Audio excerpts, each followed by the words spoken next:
Astaghfirullah. Bismillahirrahmanirrahim. Assalamualaikum warahmatullahi wabarakatuh. Ibadah tawakal adalah ibadah yang sangat-sangat agung sekali, karena dikatakan oleh Imam Ibnul Qayyim rahimahullahu ta'ala bahwa tawakal itu separuh agama.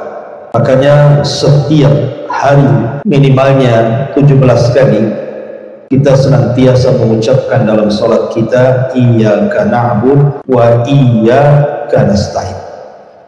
Hanya kepadamu ya Rabb kami beribadah, dan hanya kepadamu ya Rabb kami meminta pertolongan. Dan minta pertolongan itu artinya tawakal, karena makna tawakal itu adalah sidqu i'timadil qalbi 'ala Allah fi jalbil manafi wa daf'il madari min umurid dunya wal akhirah bi akhdhi bil asbab. Jadi makna tawakal itu artinya betul-betul hati ini menyandarkan diri kepada Allah Subhanahu wa ta'ala, baik dalam mencari manfaat ataupun mencegah madarat, baik urusan dunia ataupun akhirat, dengan tidak lupa mencari sebab. Ma'asyiral muslimat yang dimuliakan Allah Subhanahu wa ta'ala, kalau kita melihat dan membaca Al-Quranul Karim, maka perintah tawakal itu adalah perintah yang menyeluruh, masuk pada bab ibadah dan juga masuk pada bab akidah dan juga masuk pada bab muamalah. Ketika Allah Subhanahu wa ta'ala bicara tentang ibadah, maka Allah katakan dalam surah Hud ayat 123, fa'budhu wa tawakkal alaih. Sembahlah Allah, kemudian tawakal.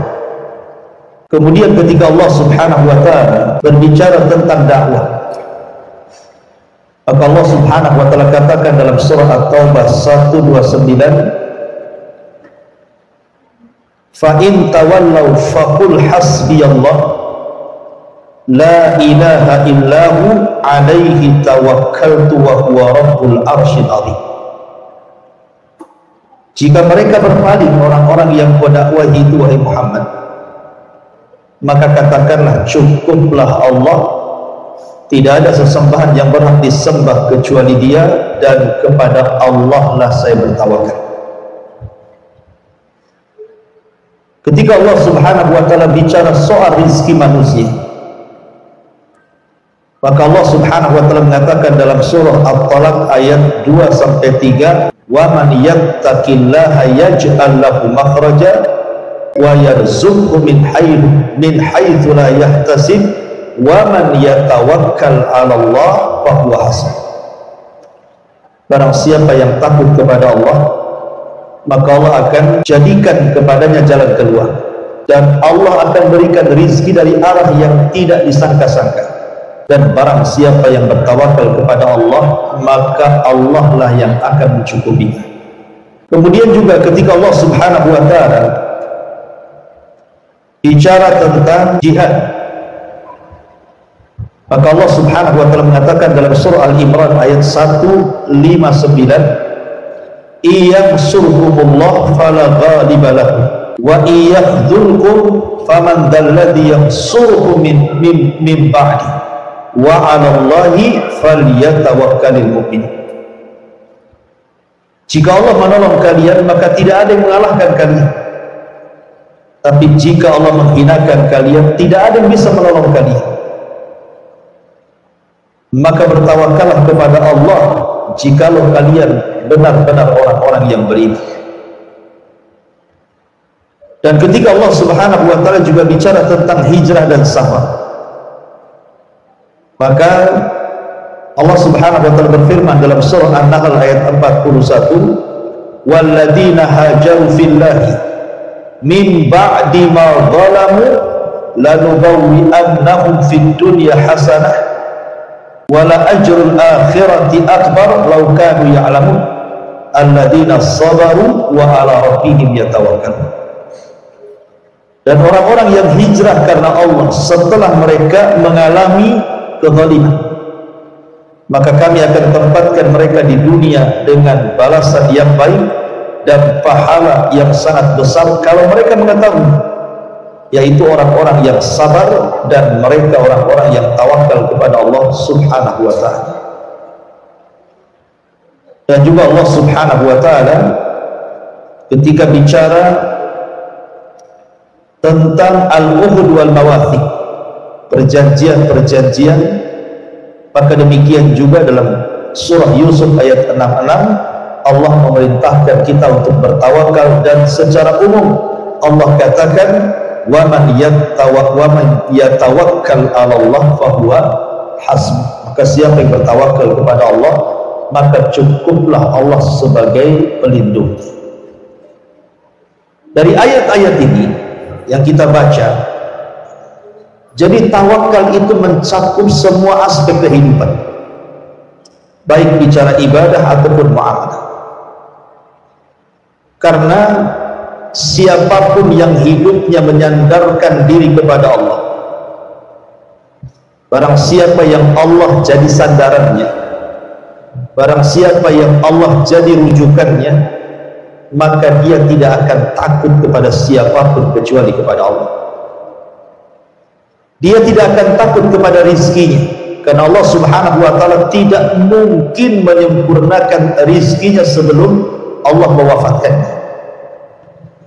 Dia tidak akan takut nasib anak-anaknya, karena dia yakin bahwa Allah yang akan melindungi dan menentukan masa depannya. Dia tidak akan takut sakitnya, karena kalau Allah Subhanahu wa ta'ala berkehendak, pasti Allah menyembuhkannya atau memberikan yang terbaik padanya. Dia tidak akan takut apapun, tidak takut dalam pekerjaannya, tidak takut dalam rizkinya, tidak takut pada anak-anaknya, tidak takut kepada siapapun. Itulah hebat dan kekuatan tawakal pada hati seorang mukmin. Ma'asyiral muslimat yang dimuliakan Allah Subhanahu wa ta'ala, maka di sini mu'alif rahimahullah ta'ala ingin membuat bab tentang pentingnya tawakal kepada Allah. Orang bertawakal kepada Allah itu ada 3 kelompok.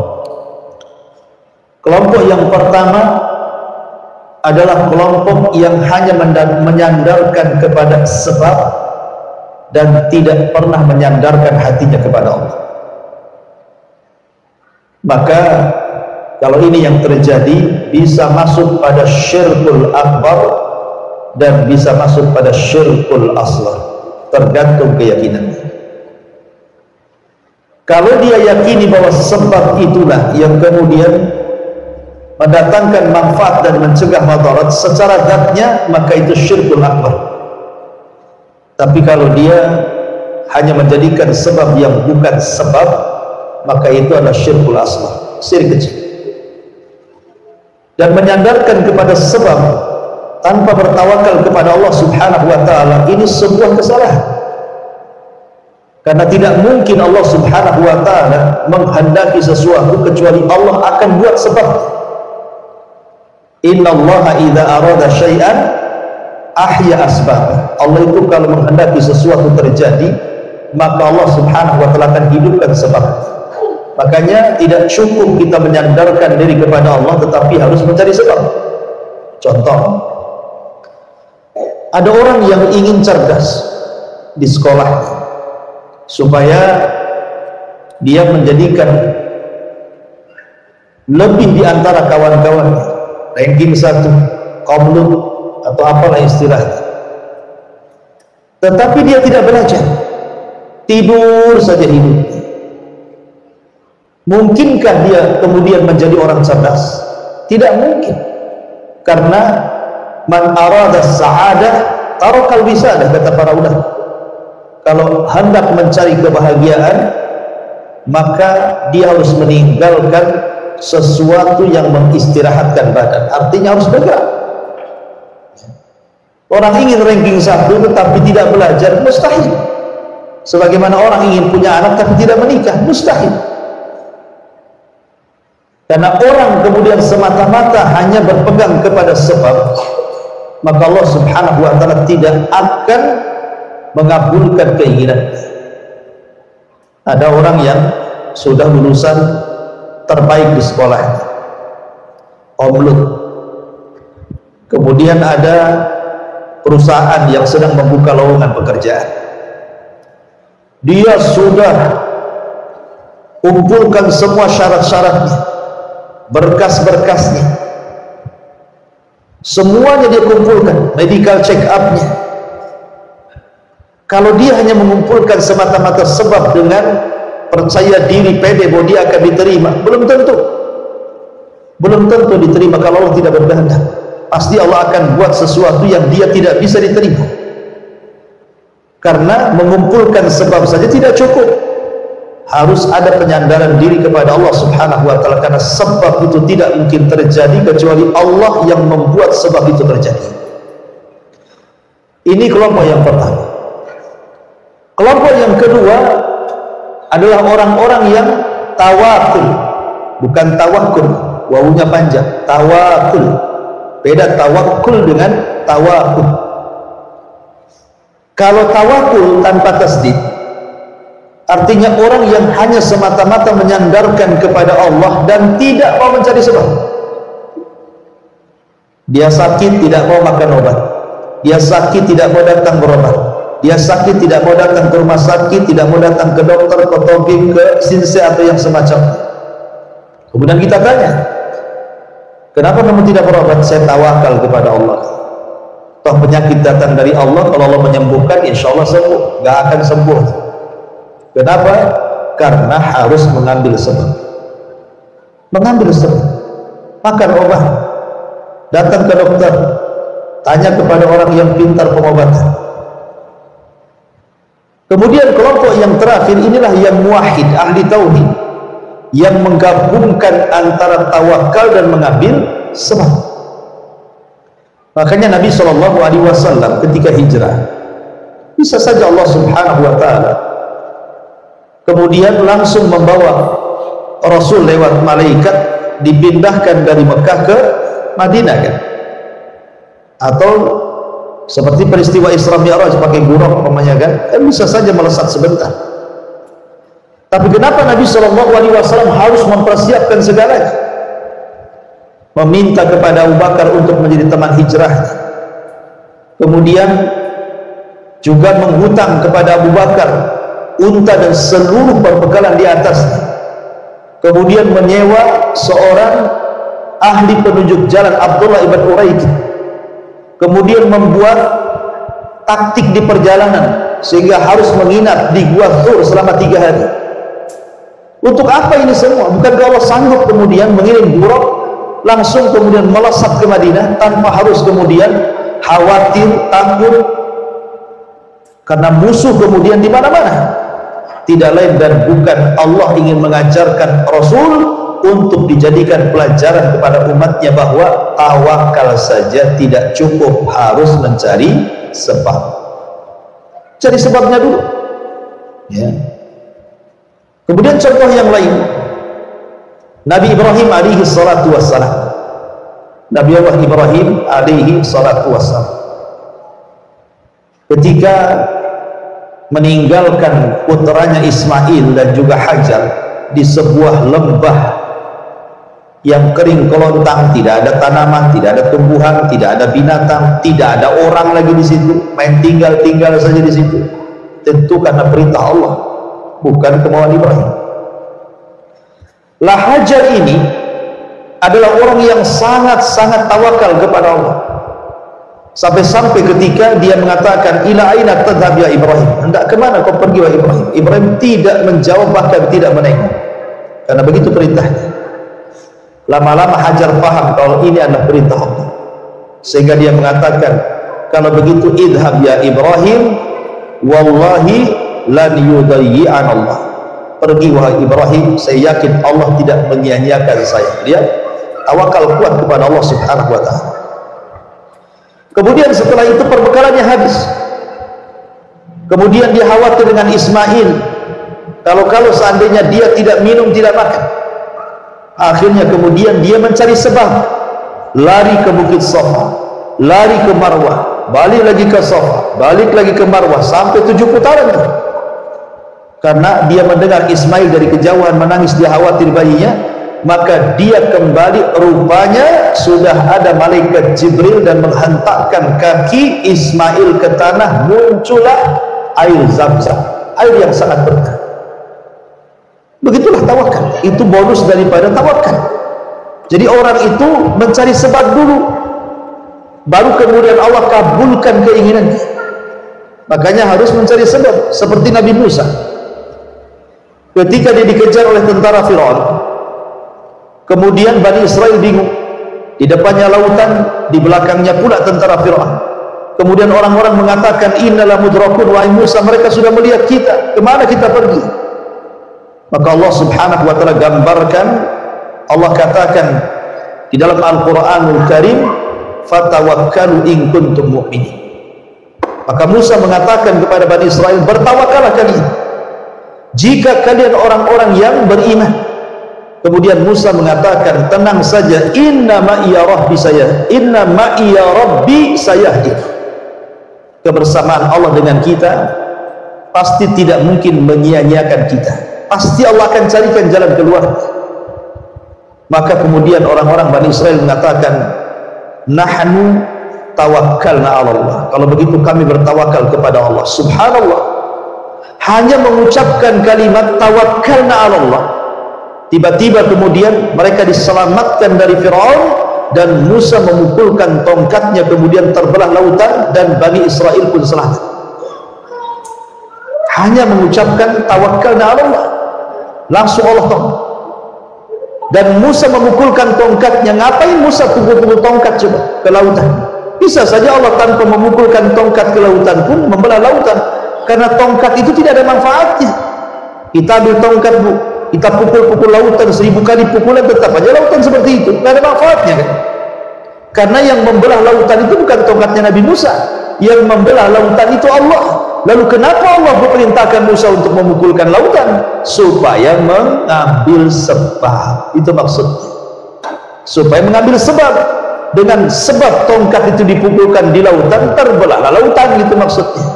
Karena tongkat itu tidak bisa membelah lautan, yang membelah lautan itu Allah. Lalu kenapa Allah perintahkan untuk memukulkan tongkat? Sekali lagi, biar Musa mencari sebab. Kita pindah ke cerita Maryam. Maryam ketika melahirkan Isa, kemudian Allah subhanahu wa ta'ala gambarkan dalam Al-Quran, dia pun lari ke bukit, ke kebun kurma. Kemudian dia pun bersandar di kebun itu, melahirkan sendirian. Tiba-tiba kemudian Allah subhanahu wa ta'ala mengatakan, goyangkan pohon kurma itu wahai Maryam, bijid'in nakhlah itu, goyangkan itu dengan kaki, tusakit alaika rutaban janiyah, maka akan berjatuhan untuk rutab-rutab itu, kurma-kurma basah, dan kau bisa makan karena engkau kelelahan dari melahirkan. Allah mampu tanpa harus kemudian Maryam menggoyang pohon kurma sehingga kemudian rutab itu jatuh. Allah kan mampu menjatuhkan tanpa harus menggoyang. Lalu kenapa kemudian Allah memerintahkan Maryam untuk menggoyang pohon itu supaya jatuh? Supaya Allah ajarkan Maryam, begitulah tawakal kepada Allah, bukan hanya bersandar tetapi juga mencari sebab. Itu maksudnya. Abu Bakar Siddiq radhiyallahu anhu, Abu Bakar Siddiq radhiyallahu anhu, ketika sebelum wafatnya Nabi SAW mempersiapkan pasukan yang dipimpin Usamah bin Zaid. Tiba-tiba Rasul meninggal dan pasukan belum diberangkatkan. Ketika kemudian Abu Bakar sibuk mengurus jenazah Rasul, lupa untuk memberangkatkan pasukan, tetap saja pasukan belum diberangkatkan. Rupanya setelah Rasul dikebumikan, selang beberapa hari banyak orang murtad. Tetapi Abu Bakar mengatakan, tetap saya harus mengutus memberangkatkan pasukan Usamah bin Zaid untuk memerangi Romawi, walaupun kita sedang butuh pasukan di sini, karena saya benci untuk menahan pasukan yang sudah disiapkan Rasul, tiba-tiba saya halangi. Banyak sahabat ketika itu khawatir, kalau bisa jangan dulu, hadapi dulu orang-orang murtad. Tapi Abu Bakar tawakalnya kuat, tetap saya akan berangkatkan cuman dia minta beberapa orang untuk tidak ikut berangkat, salah satunya Umar bin Khattab radhiyallahu anhu. Tawakal kuat, dan dia pun berhasil memerangi orang-orang murtad dengan sedikit pasukan, karena pasukan sebagian besar diberangkatkan ke Romawi, ya kan? Memerangi bangsa Romawi dipimpin oleh Usama ibn Zaid. Begitulah tawakal. Ya, orang yang tawakal kepada Allah itu pasti akan ditolong. Kita baca kitabnya. Di sini Allah berfirman, wa 'alallahi fatawakkalu in kuntum mu'minin. Hanya kepada Allah lah hendaknya kalian bertawakal jika kalian benar-benar orang-orang yang beriman. Subhanallah. Allah Subhanahu wa taala kaitkan tawakal itu dijadikan syaratul iman, syarat iman. Artinya orang yang kemudian menghilangkan tawakal itu sama dengan menghilangkan iman. Makanya tawakal dan iman itu saling mempengaruhi satu dengan yang lainnya. Ketika tawakalnya kuat, imannya kuat. Ketika imannya kuat, tawakalnya kuat. Ketika tawakalnya kuat, imannya kuat. Ketika tawakalnya lemah, imannya pun lemah. Ketika lemahnya iman, tawakalnya pun lemah. Nah, begitu. Ya. Karena tawakal itu syarat daripada keimanan. Orang yang tawakalnya kuat berarti imannya kuat. Orang yang tawakalnya rendah berarti imannya pun rendah. Maka dia menentukan naik tingginya iman. Karena di sini Allah mengatakan wa 'alallahi fatawakkalu in kuntum mu'minin. Dan kepada Allah kalian bertawakal jika kalian benar-benar orang-orang yang beriman. Ketika Nabi SAW kalah dalam perang Uhud. Jadi Nabi SAW itu kalah dalam perang Uhud. Begitulah hari-hari diputarkan, ya, wa tilkal ayyam nudawiluha bainan nas. Hari itu kan diputarkan, kadang menang, kadang kalah, itu biasa. Lah kebetulan di perang Uhud itu Rasul kalah. Kekalahan, sebab kekalahannya karena ada beberapa para sahabat, sekitar 40 sahabat yang ditempatkan di Bukit Ainain untuk memanah. Tiba-tiba di awal peperangan kaum muslimin menang, kemudian melihat harta ghanimah, artinya mereka melihat bahwa perang sudah usai, Rasul sudah menang. Mereka tidak paham ini siasatnya Khalid bin Walid dalam peperangan. Akhirnya kemudian sahabat para pemanah ini turun, kecuali sebagian kecil tetap bertahan di atas. Rupanya Khalid bin Walid yang ketika itu masih kafir memutar pasukan dan menempati tempatnya para pemanah yang sudah ditempatkan Rasul. Disinilah terjadi kekalahan luar biasa. Banyak kemudian yang mati syahid, sampai 70 syuhada Uhud meninggal di perang. Salah satunya adalah Asadullah Hamzah, meninggal di perang. Abdullah ibn Haram, Amr bin Jam, dan banyak lagi para sahabat. Akhirnya kemudian diisukan Rasul meninggal ketika Mus'ab ibn Umair meninggal di perang Uhud. Karena Mus'ab bin Umair itu kan mirip wajahnya, perawakannya dengan Nabi SAW, sehingga ketika ada orang yang berhasil membunuh Mus'ab ibn Umair, disangkanya mereka sudah membunuh Nabi. Maka teriaklah sebagian mereka dan mengatakan, kutila Muhammad, kutila Muhammad. Muhammad sudah mati, Muhammad sudah mati. Pada Rasul masih hidup, dan yang dibunuh bukan Rasul tetapi Mus'ab ibn Umair. Kemudian Nabi SAW dan pasukannya mundur karena kekalahan. Akhirnya mereka pulang ke Madinah membawa kekalahan. Baru saja mereka sampai di kota Madinah, baru saja mereka ingin istirahat dari peperangan, tiba-tiba Abi Sufyan yang memimpin dari kalangan orang-orang musyrik dalam perang Uhud itu kemudian mempersiapkan pasukan baru untuk menyerbu Madinah. Ketika sampai di Hamrul Asad, sebuah tempat, maka Abi Sufyan menitipkan pesan kepada seseorang untuk disampaikan kepada Nabi SAW, katakan kepada Muhammad dan orang-orangnya di Madinah bahwa kami telah membawa pasukan yang jauh lebih besar dibandingkan Uhud, hendak menakut-nakuti. Akhirnya sampailah itu kepada Nabi SAW. Tetapi Nabi SAW ketika melihat ada kekhawatiran di mata-mata para sahabat, Rasul ingin menenangkan dan mengokohkan kekuatan kaum muslimin dan mengatakan, hasbunallah wa ni'mal wakil, cukuplah Allah karena dia sebagai pelindung. Ketika Rasul mengucapkan kalimat itu, semua para sahabat tertanam tawakal. Ya. Ketika Nabi SAW mengatakan hasbunallah wa ni'mal wakil, dan Allah katakan wa 'alallahi fatawakkalu in kuntum mu'minin, kepada Allah lah kalian bertawakal jika kalian orang-orang yang beriman. Wah, langsung kekuatan imannya meninggi dan mereka siap tempur kembali. Akhirnya kemudian Rasul membawa beberapa pasukan kemudian berangkat ke Hamrul Asad. Sampai di sana rupanya musuh sudah lari ketakutan, padahal mereka yang awalnya menakut-nakuti Nabi SAW, tetapi tiba-tiba mereka pula yang kemudian takut dengan Rasul SAW dan para sahabat. Itulah dimana bentuk tawakal itu bisa memberi rasa takut kepada musuh Allah Subhanahu wa ta'ala. Baik, ma'asyiral muslimat yang dimuliakan Allah Subhanahu wa ta'ala, Allah mengatakan di sini, innamal mu'minuna alladzina idza dzukirallahu wajilat qulubuhum wa idza tuliyat 'alaihim ayatuhu zadatuhum imanan wa 'ala rabbihim yatawakkalun. Sungguh orang-orang yang beriman, apabila dibacakan kepada mereka atau disebut nama Allah, gemetar hati mereka. Karena seorang mukmin begitu Bu ya, apabila diingatkan tentang Allah mereka menangis, apabila ditakut-takuti tentang azab Allah mereka takut, apabila dibacakan ayat-ayat Allah bergetar hati mereka. Itulah sifat-sifat orang yang beriman ya.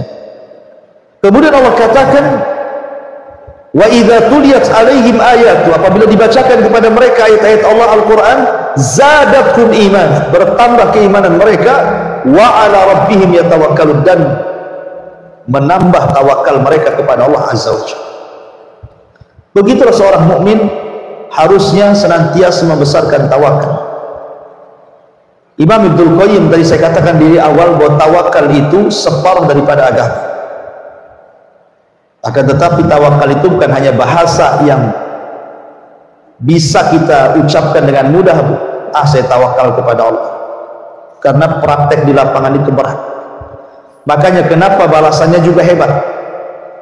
Allah menjadikan orang-orang yang bertawakal itu di antara orang-orang yang masuk surga tanpa hisab dan adab. Allah masukkan orang-orang yang bertawakal kepada Allah adalah orang-orang yang masuk surga tanpa hisab dan adab. Sebagaimana Nabi SAW mengatakan bahwa di antara umatnya ada 70.000 orang yang masuk surga tanpa hisab dan adab. Salah satu cirinya adalah bertawakal kepada Allah. Wa 'ala rabbihim yatawakkal.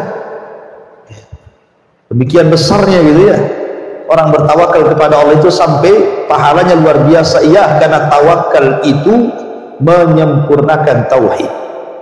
Tawakal itu menyempurnakan tauhid. Karena orang tidak tawakal lemah tauhid. Kemudian Allah Subhanahu wa taala berfirman, ya ayyuhan nabi hasbukallah wa man ittaba'aka minal mu'min. Wahai Nabi, cukuplah Allah menjadi pelindung bagimu dan bagi orang-orang yang beriman yang mengikuti. Di sini Allah Subhanahu wa taala merintahkan Rasul untuk menjadikan satu-satunya tempat sandaran adalah Allah.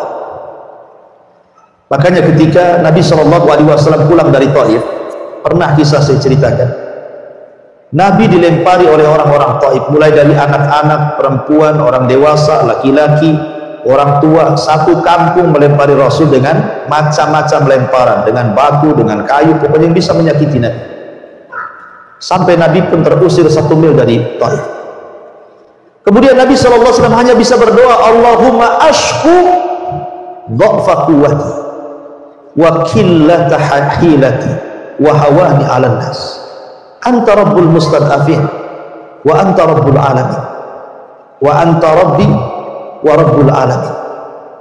Kata Nabi SAW, Allahumma ashku dha'fa quwwati, ya Allah, aku hanya mengadu atas kelemahan kekuatan, wa qillatah hilati, dan sedikit kemampuanku untuk berdakwah, dan manusia tidak menghormati aku. Engkau Rabb orang-orang lemah, engkau Rabbku dan Rabb seluruh alam semesta.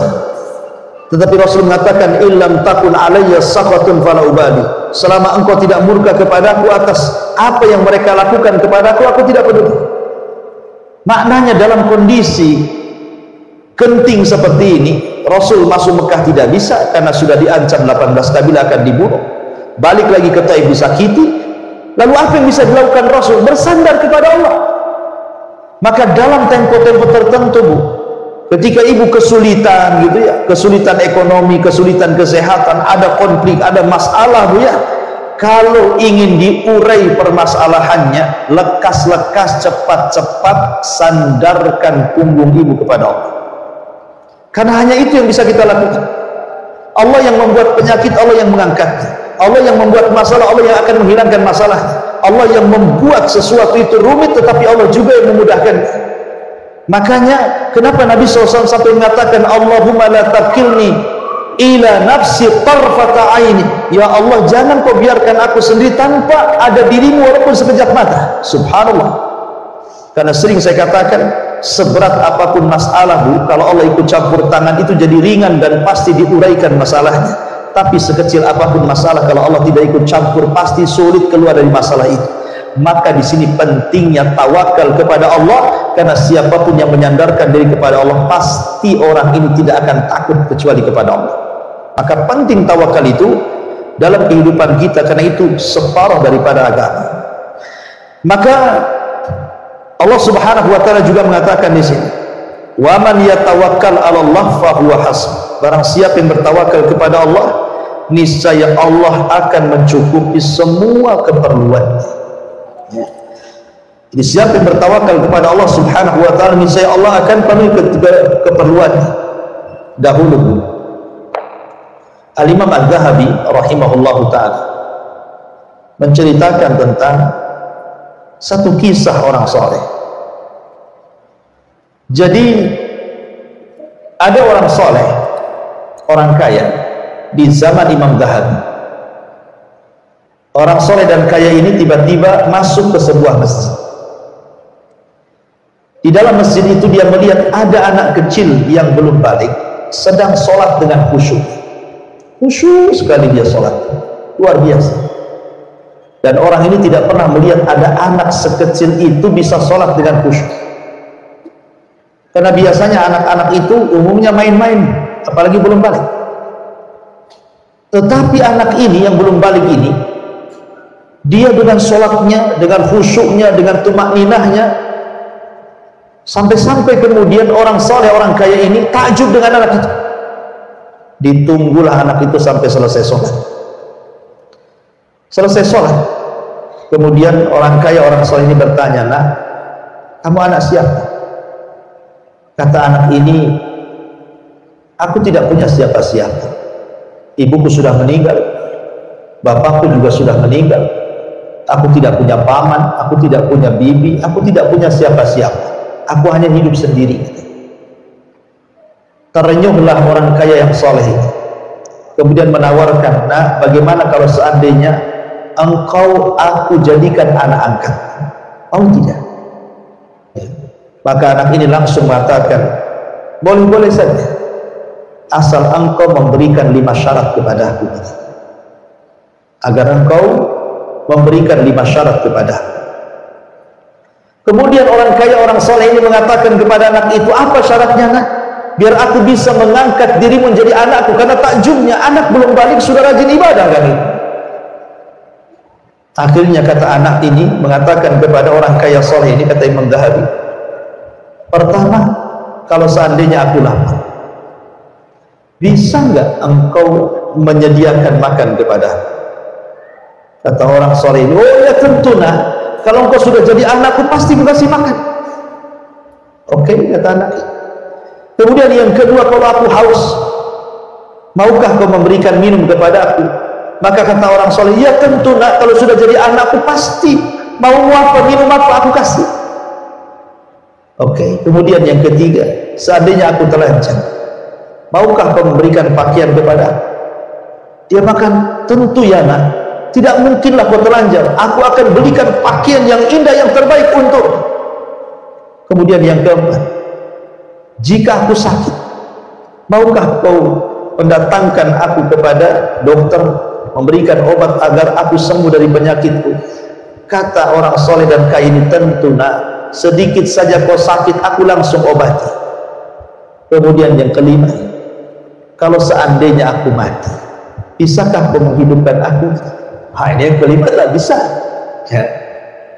Kalau seandainya aku mati sekarang, bisa nggak kau menghidupkan aku. Kau bisa engkau berikan aku makan, kau bisa berikan aku minuman, kau bisa berikan aku pakaian, kau bisa datangkan dokter dan obat sehingga aku tidak sakit. Tapi engkau tidak bisa menghidupkan. Oh maaf, engkau belum bisa jadi ayah angkatku, katanya. Engkau tidak bisa jadi ayah angkat. Kemudian dia membacakan satu ayat Al-Quran di dalam kisah Nabi Ibrahim. Apa? Walladhi huwa fa innahum aduwwun li illa rabbal alamin alladhi khalaqani fa huwa yahdin walladhi huwa yut'imuni wa yaskin wa idza maridtu fa huwa yashfin walladhi yumituni thumma yuhyin. Maka anak ini membacakan ayat Al-Quran. Dialah Allah yang telah menciptakan aku, dan dia pula yang memberikan petunjuk hidup kepada aku. Dialah Allah yang memberi makan aku, dialah Allah yang memberi minum aku, dan apabila aku sakit dialah Allah yang menyembuhkanku, dan bila aku mati dialah Allah yang akan menghidupkan aku. Lihat bagaimana tawakalnya anak yang belum balik ini kepada Allah. Sampai orang kaya soal ini geleng-geleng kepala. Kok bisa anak belum balik bisa tawakal kepada Allah, bisa kuat tawakalnya, dia bisa hidup sendirian, nggak ada ayah, nggak ada ibu, nggak ada paman, nggak ada saudara, hidup sendirian. Dia hidup di masjid, kemudian sholat, kemudian kalau dia lapar dia cari makanan. Allah kasih insting bagaimana cara kasih makan dia. Begitulah harusnya, Bu. Harusnya lebih tawakal lagi kita kepada Allah. Janin saja di perut ibu belum bisa apa-apa, ada rizkinya. Kemudian berojol ke bumi saja langsung Allah sediakan rizkinya. Kok sudah besar, sudah sekolah, sudah sarjana, sudah cerdas, sudah diberikan akal, pikiran, tenaga, kok masih takut juga dengan rizki loh? Tawakalnya di mana gitu maksudnya? Seperti ada orang yang baru di PHK saja udah kayak kiamat besar, Bu.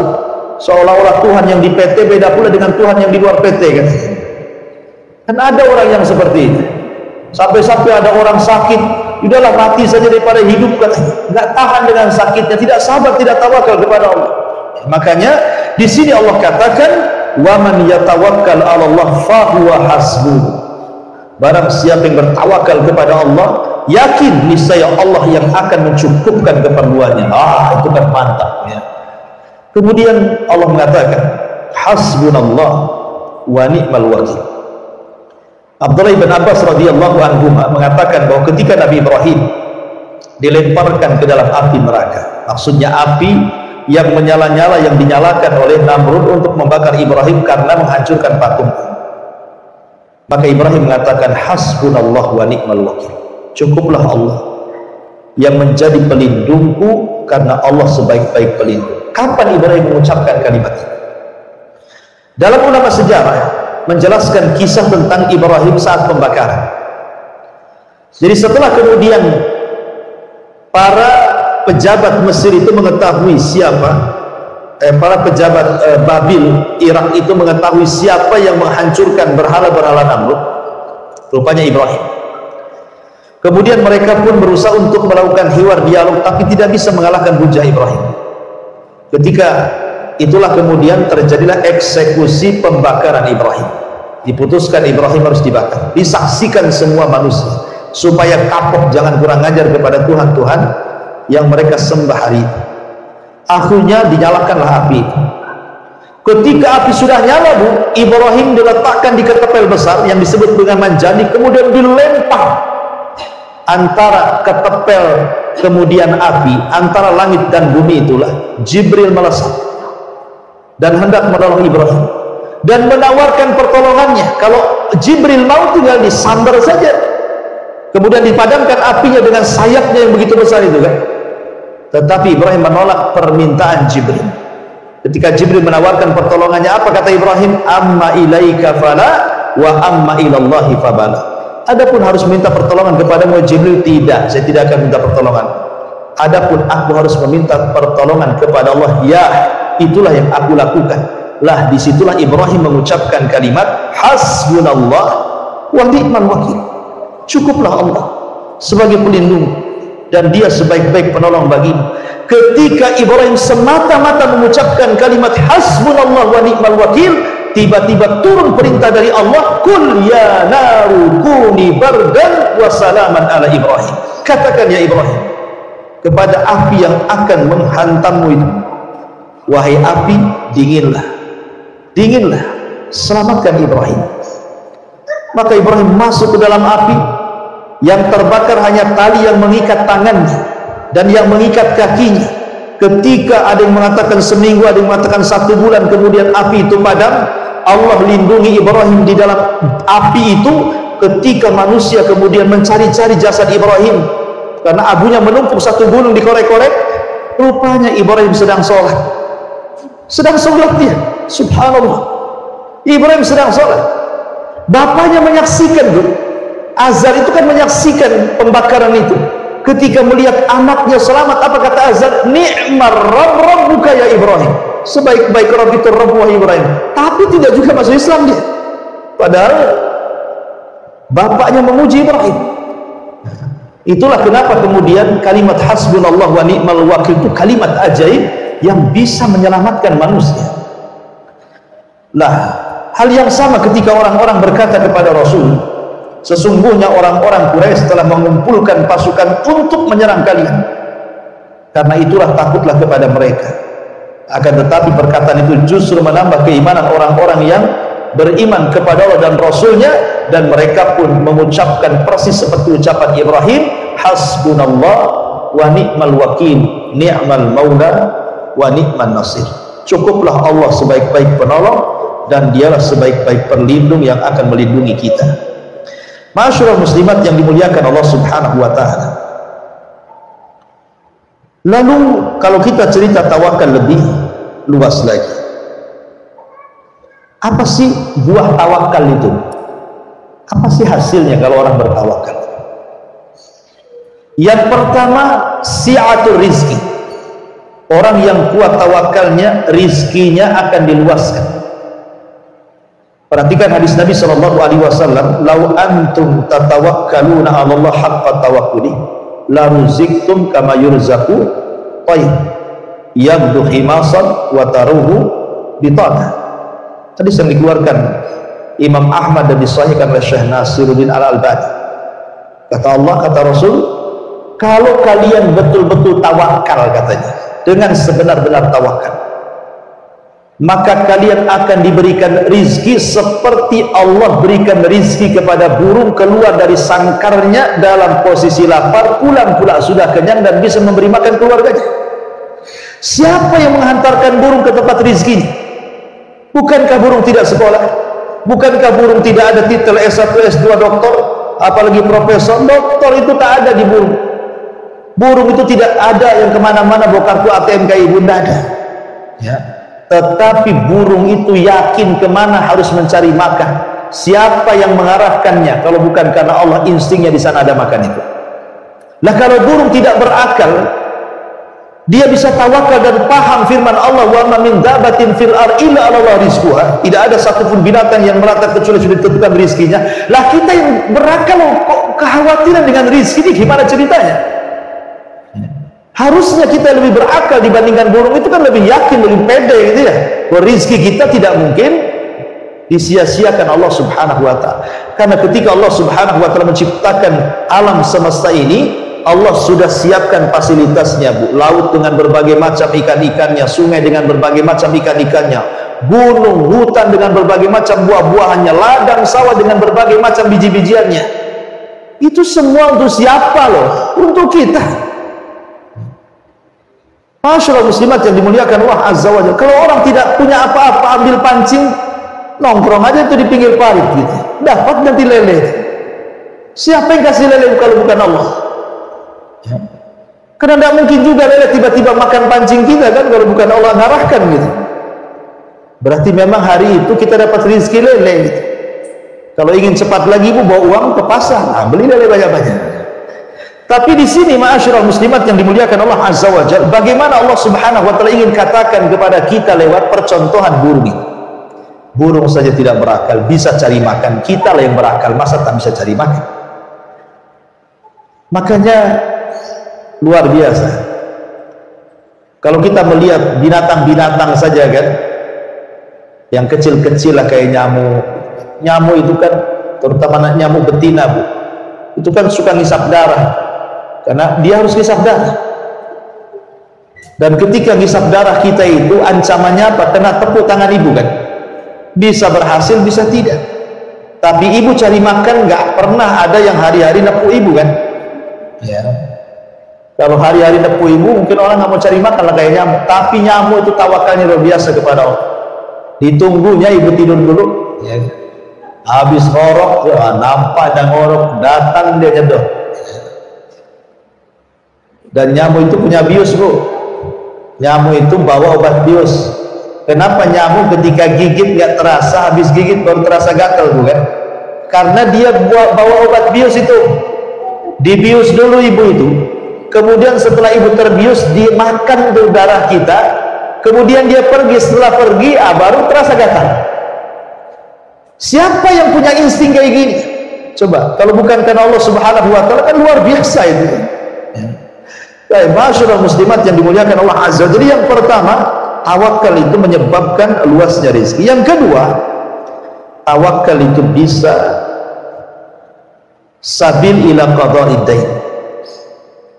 Yang banyak hutang, insya Allah dengan tawakal kepada Allah pasti akan mampu dilunasi. Ada satu kisah menarik dalam Sahih Bukhari. Jadi ada seorang laki-laki dari Bani Israel, dia berbincang dengan Bani Israel yang lainnya untuk meminjam uang sebanyak 1000 dinar. Jadi mau pinjam uang sesama kawan Bani Israel berapa?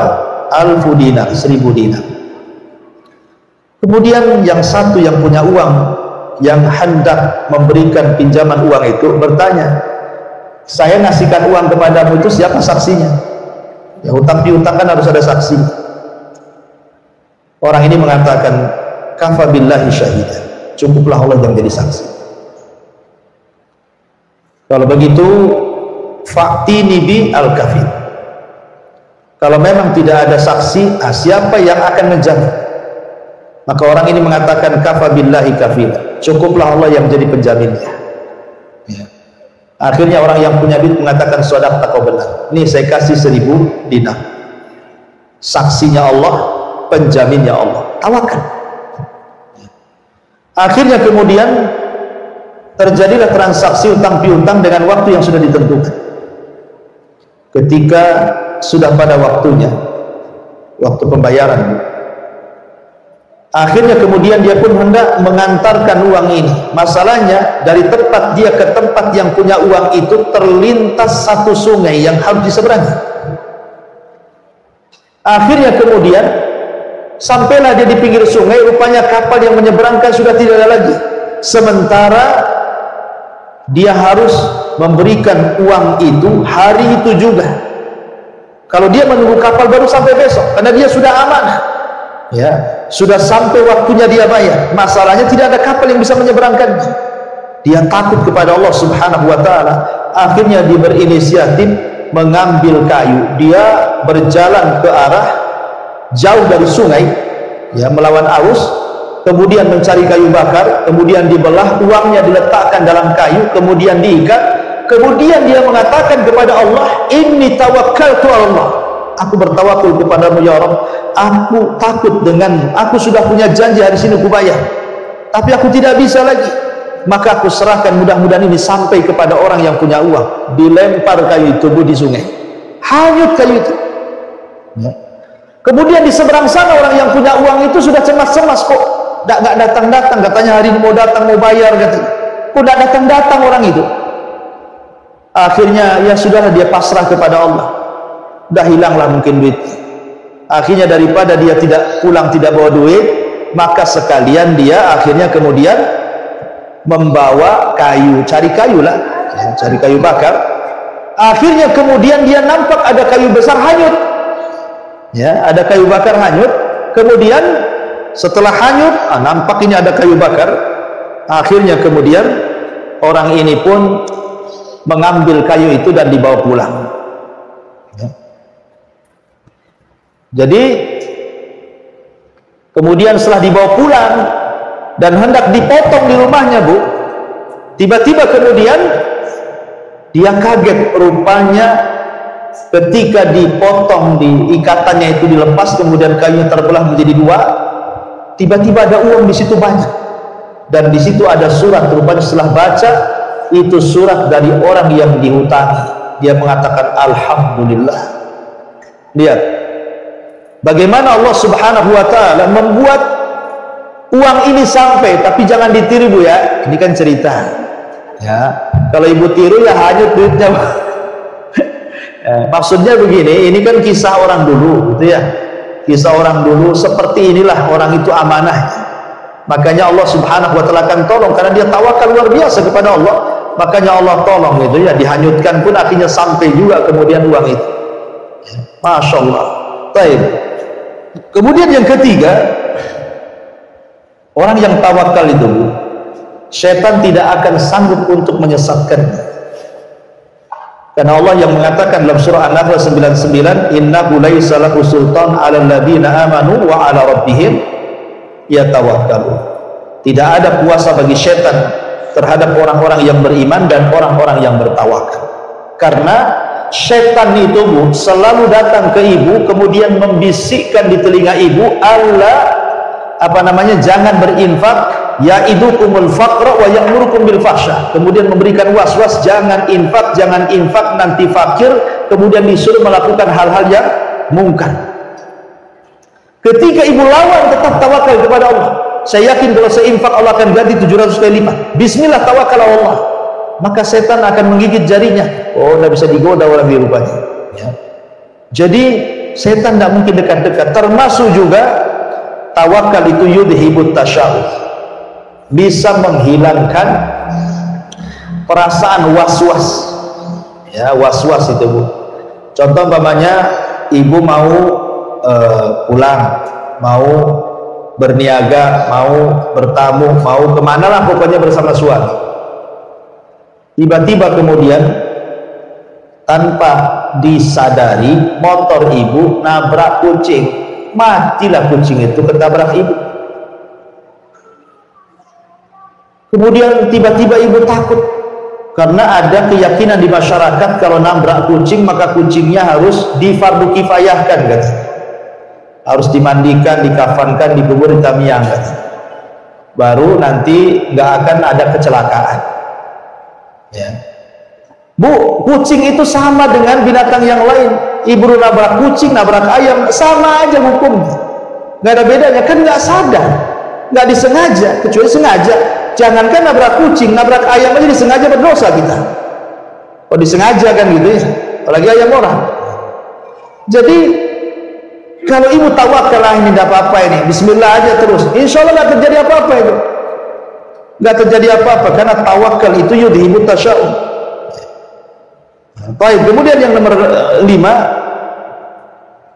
tawakal itu adalah satu jalan untuk masuk surga tanpa hisab dan azab. Tadi saya sudah jelaskan hadisnya bahwa di antara sifat-sifat 70.000 orang yang masuk surga tanpa hisab dan azab adalah wa ala rabbihim yatawakkal.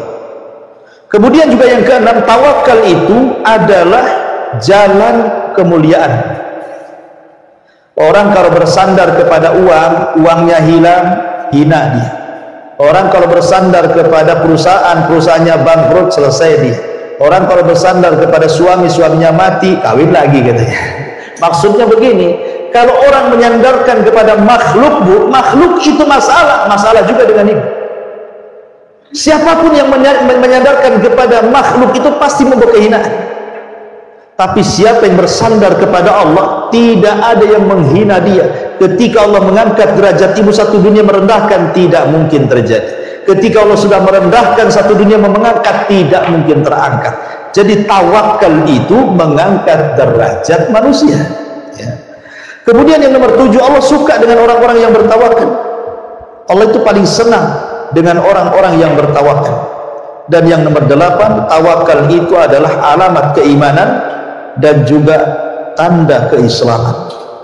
Dan tawakal itu juga bisa menghilangkan al-humum, perasaan gundah, gulana, sedih, dan begitu seterusnya. Karena hakikat tawakal itu sebenarnya beriman dengan takdir, Bu, bahwa tidaklah sesuatu terjadi kecuali atas takdir Allah. Sehingga ketika datang dunia tidak terlalu senang, ketika hilang dunia tidak terlalu sedih. Ketika dapat harta ya tidak terlalu senang, ketika hartanya hilang tidak terlalu sedih. Karena dia tawakal kepada Allah. Boleh jadi ketika harta ini hilang sudah ditakdirkan, boleh jadi ketika ini harta datang sudah ditakdirkan. Semua berjalan dengan takdir. Orang kalau berjalan dengan takdir, maka akan tenang hidupnya. Dan itulah hakikat tawakal, berjalan dengan takdir. Serahkan semuanya kepada Allah Subhanahu wa ta'ala. Kita hanya mengambil sebab saja. Satu dua sebab jadi, lebihnya Allah Subhanahu wa ta'ala yang akan menjalankan niat kita. Wallahu a'lam bishawab. Subhanaka wa bihamdika asyhadu an la ilaha illa anta astaghfiruka wa atubu ilaik. Allahu ta'ala. Assalamualaikum warahmatullahi wabarakatuh.